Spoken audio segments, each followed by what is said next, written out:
Hi guys, sorry, just a slight technical difficulty, which is consistent to my world when it comes to electronics, so Facebook issues. So, here we are.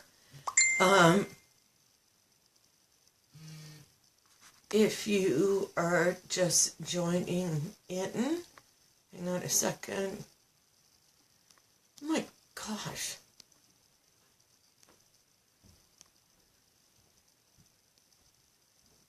Okay, hang on. I don't know what's going on.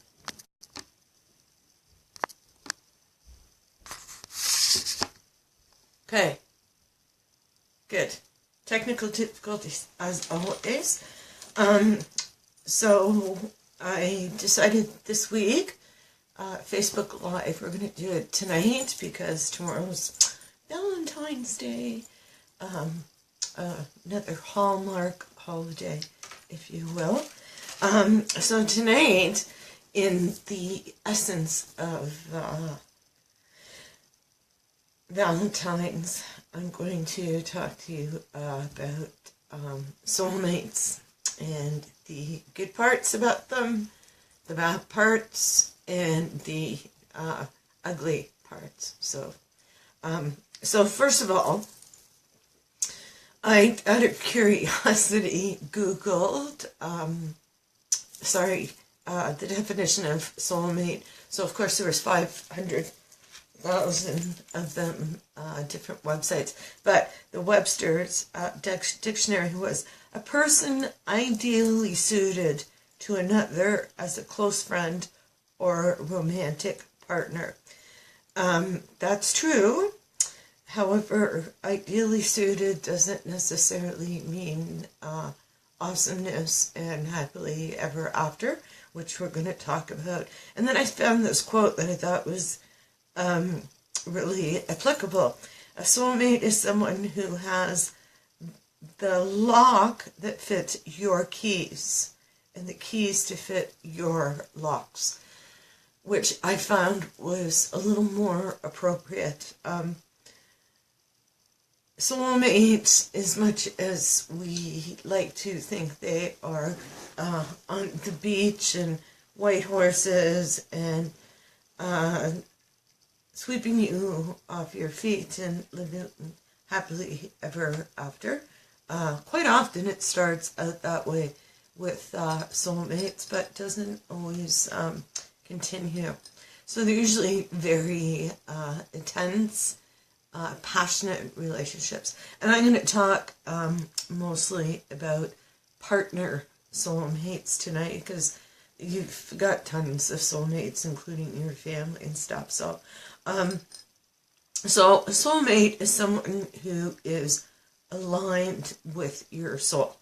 And what that means is you are here to mutually facilitate an experience for one another. Sometimes that can be really exciting, and sometimes it can be extremely difficult. Hi Valerie. Hi Diana. Glad you found me. So the interesting thing about soulmates, it's really a soul connection. It's not all necessarily butterflies in the tummy and happily ever after. Your soulmate or soulmates are here to, as I mentioned, facilitate part of your life experience. With that said, your soulmate is probably one of the most trying, difficult, challenging, long-lasting relationship you will ever have. They're here to help you see, help you transcend, if you will, into a higher level of not just awareness of self, but consciousness on a soul level. So, as I've talked before, we come with experiences. For me, one of my experience, and imagine being an empathic, highly sensitive person. I could tend to be overly emotional. At 54, I've pretty well got that figured out, so it's not as bad as it was. And all the people in my life that challenged that in me to look at myself were soulmates. Sometimes they come and go in our lives. They're here for a period of time, then they leave, and perhaps that's part of why they're here. So once we've, if you will, learned the lesson, experienced the experience, a physical, if you will, separation will occur. Now, on a soul level, you're still connected because you get to do it next lifetime together again, just like last time. But what I wanted to do, I'll just give you sort of some quick qualifications, and feel free to ask questions. As always, I always feel like I'm doing all the talking, but then I suppose that's what I'm really good at, and that's the purpose of this. So, one of the first qualifications is there's just that, something inside of you that just you feel a connection to the person, and it can be on many different levels and facets. Perhaps you feel a connection because you have the same morals, same values, same attitude. You don't even, maybe can't even explain it. There's just that knowingness, and often we can't even describe it because there's so many words that could be used, but none of them seem quite right. One of the other things that most people don't realize is we can have, I guess, deja vus or flashbacks with our soulmates, because dollars to donuts, you've done this many times before. You will continue working together in each lifetime. You choose to come back and incarnate to help each other in your experiences. So the relationship, without question, will change with each lifetime. Sometimes we marry our soulmate, but most commonly, believe it or not, well, actually you believe it, is family, is your closest soulmate. So parents especially, our children, secondary. Why? They're the most challenging relationships we have.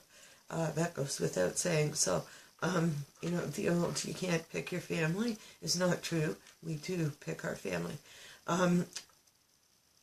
So you can have this sense of, deja vu, sometimes with experiences, but just most often it's more on a deeper level, just those feelings.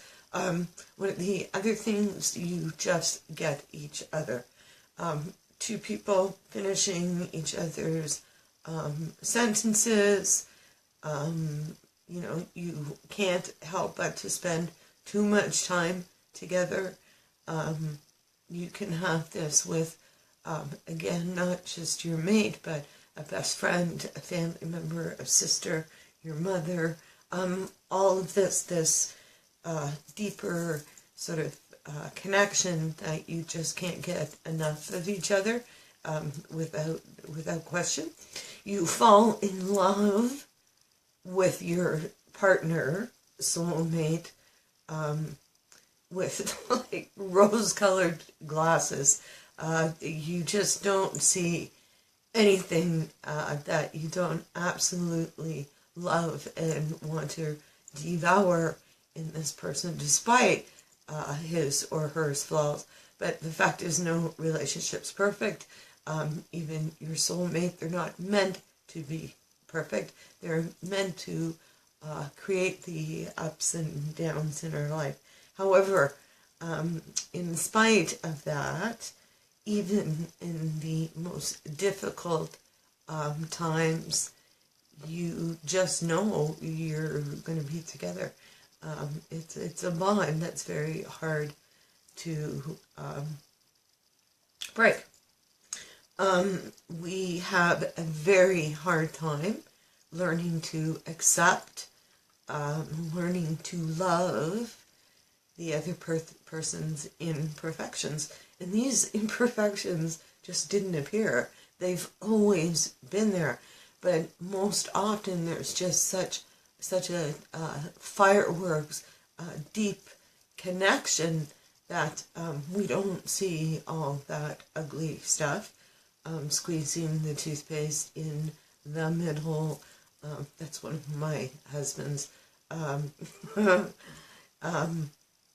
We don't notice them because we're so overpowered with that instinctive feeling and being drawn to them. But as time goes on, of course, we tend to pick up on these things. And with soulmates, we just have the hell of time accepting these imperfections, and yet, somebody else can do the exact same thing, and for some reason we overlook it, if we even notice. Soulmate relationships, I've sort of already touched on this, are so intense, beyond what a normal relationship, in both good and bad situations. So the most important thing is with especially the, I'm going to say bad, but the negative times in your relationship with your soulmate, is that you focus on resolving the issue. If you choose not to do that, you're just going to have to do it another day, whether it's with this lifetime, this situation, or the next time. So I'm all about trying to get on top of things this time, so next time we can pick some more fun things to experience. Also, with soulmates, there's that two against the world.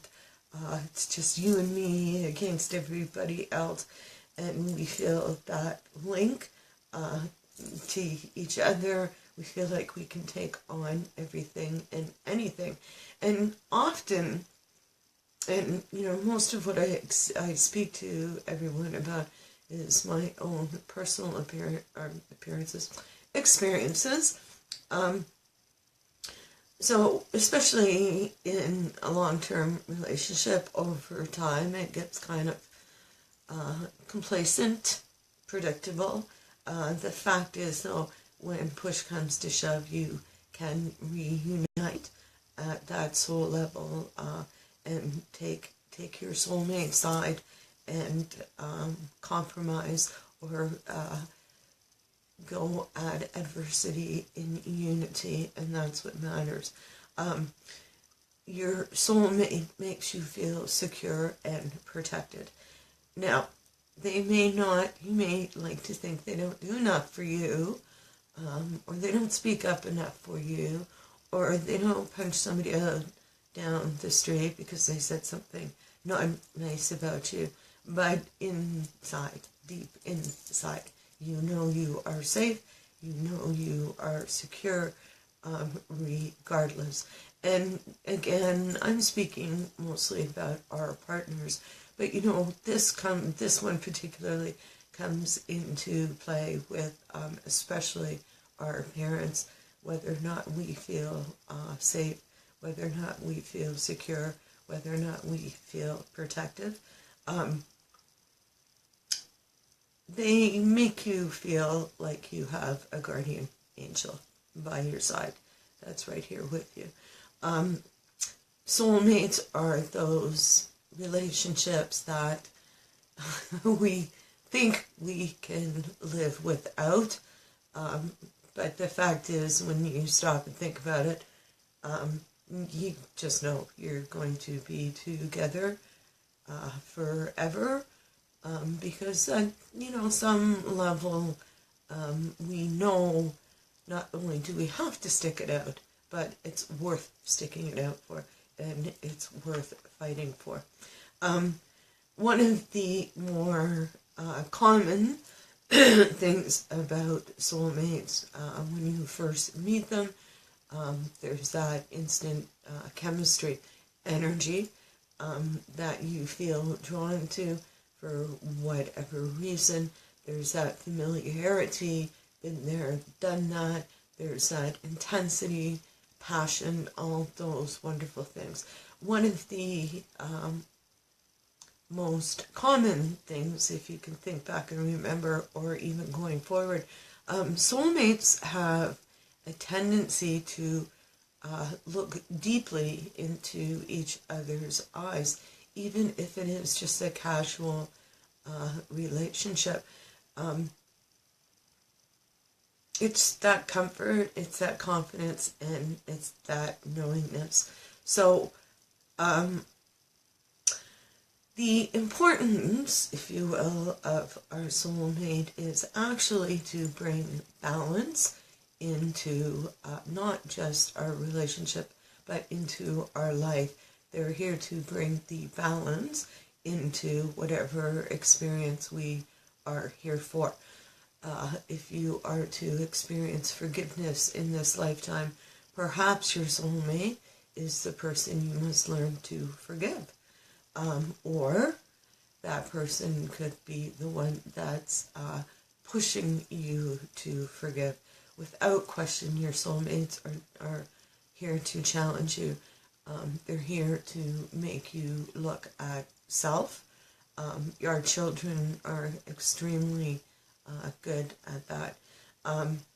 So the soulmates, the relationship in itself is to bring that balance, sort of the yin and the yang, and the purpose is your relationship, along with your experience here on life, needs to shift into something different than what it actually is.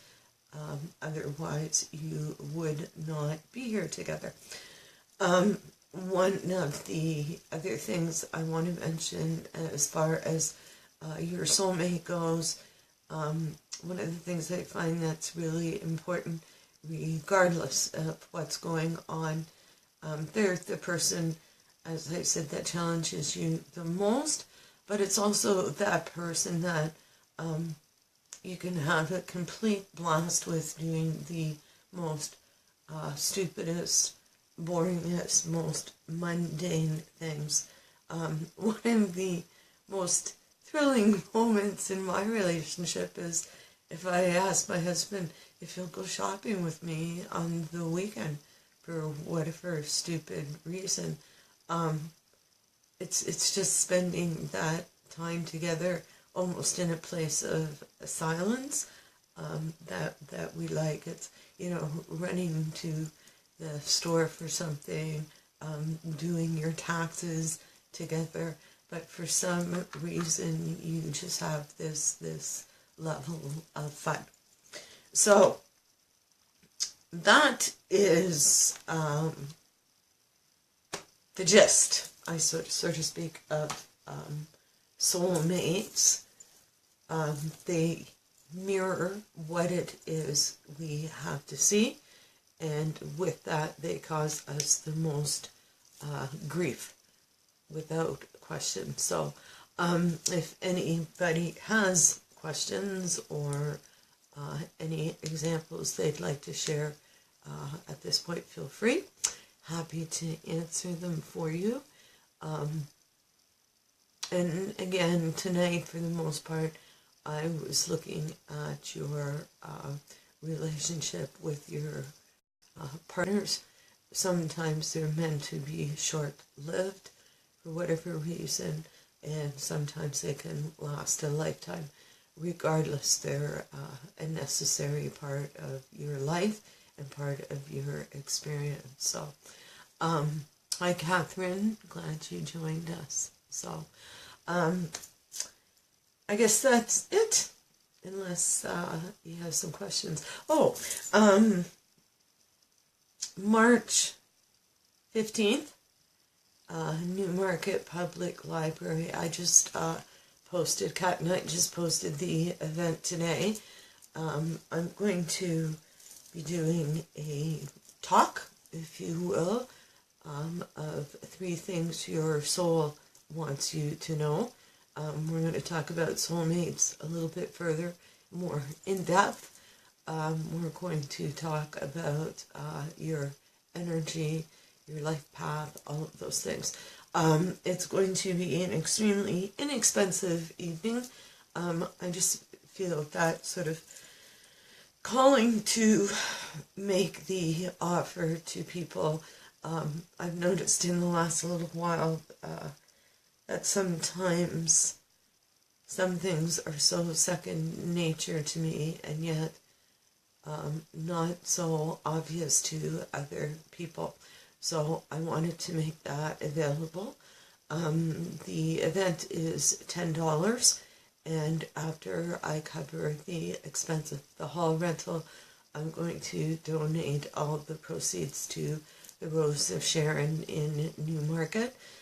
So it's an opportunity for you to come out and ask your questions and get some answers, again, based on my own experience. So, I think that's it, unless somebody pops something up, but having said that, I want everybody to have a lovely Valentine's Day. You don't have to have somebody special in your life because you are that somebody special in your life. The fact is, the only person you can 100% rely on, the only person you will be with the rest of your life is you.